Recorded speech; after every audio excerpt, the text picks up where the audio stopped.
मोहन प्रतिलेखन संख्या 9899।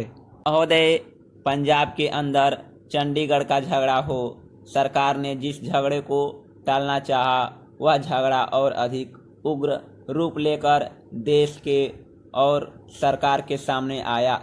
इसलिए मैं चाहूँगा कि इस सरकार को आगे के लिए यह परंपरा डालनी चाहिए कि जब भी इस प्रकार के कोई प्रश्न आए तो उन प्रश्नों पर दृढ़ता से विचार किया जाए और तत्काल उनका समाधान किया जाए।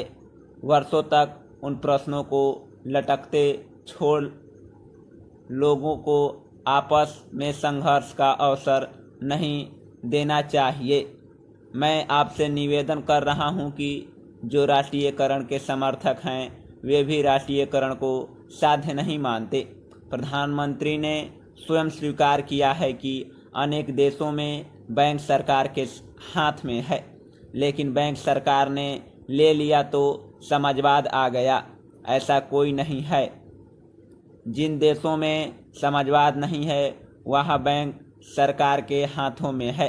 फ्रांस में समाजवाद नहीं है, सरकार ने बैंक ले लिए, और ऑस्ट्रेलिया में बैंक सरकार ने लिए थे, लेकिन बैंक कर्मचारियों को आंदोलन के फलस्वरूप चुनाव में जब नई सरकार बनी तो बैंकों का राष्ट्रीयकरण समाप्त करना पड़ा। राष्ट्रीयकरण कोई हर रोग की रामबाण औषधि नहीं है और राष्ट्रीयकरण सरकारीकरण में नहीं बदलना चाहिए।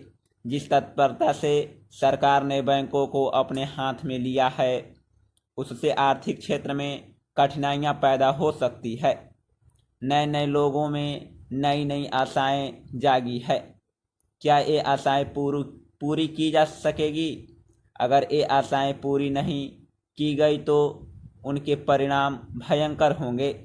सहकारिता के क्षेत्र में हमने लोगों में नई आशाएं जगाई है। हमारा तंत्र उसको पूरा कर पा रहा है। समाजवाद मात्र इरादा नहीं है। इरादे अच्छे हो सकते हैं, नेक हो सकते हैं, लेकिन जिस मशीनरी के द्वारा, जिस तंत्र के द्वारा वह इरादे व्यवहार में लाने हैं, अगर वह मशीनरी भ्रष्ट है, अगर वह तंत्र अक्षम है, अगर जनता के प्रति उनके हृदय में सहानुभूति नहीं है तो फिर राष्ट्रीयकरण भी सहकारिता की तरह से एक बदनाम चीज हो जाएगी। सरकार बहुत से कारखाने चला रही है, कुछ अच्छे चल रहे हैं, कुछ बुरे चल रहे हैं, लेकिन कारखाने चलाने के लिए, सरकारी संस्थाएं चलाने के लिए जैसे आदमी हमें चाहिए वैसे आदमी तैयार करने का हमने प्रयत्न नहीं किया। सार्वजनिक उद्योगों को सफल करना सरल नहीं होता। अध्यक्ष महोदय, आज जो किसान है गन्ना पैदा करता है वह परेशान है कि क्या होगा, हमारा यह व्यापार रहेगा या नहीं रहेगा, उसका यह व्यापार चलेगा या नहीं चलेगा। एक तरफ तो यह कहा जाता है कि किसानों को गन्ना की ज़्यादा कीमत मिले। हम किसानों की सहायता करना चाहते हैं और किसानों से हम यह आशा करते हैं कि वे अधिक पैदा करें, लेकिन दूसरी तरफ किसानों को जो मिलने वाली चीज़ें हैं उन पर नए कर लगाए जाते हैं। केवल केंद्र सरकार ही नहीं बल्कि राज्य सरकार भी कर लगाती रहती है।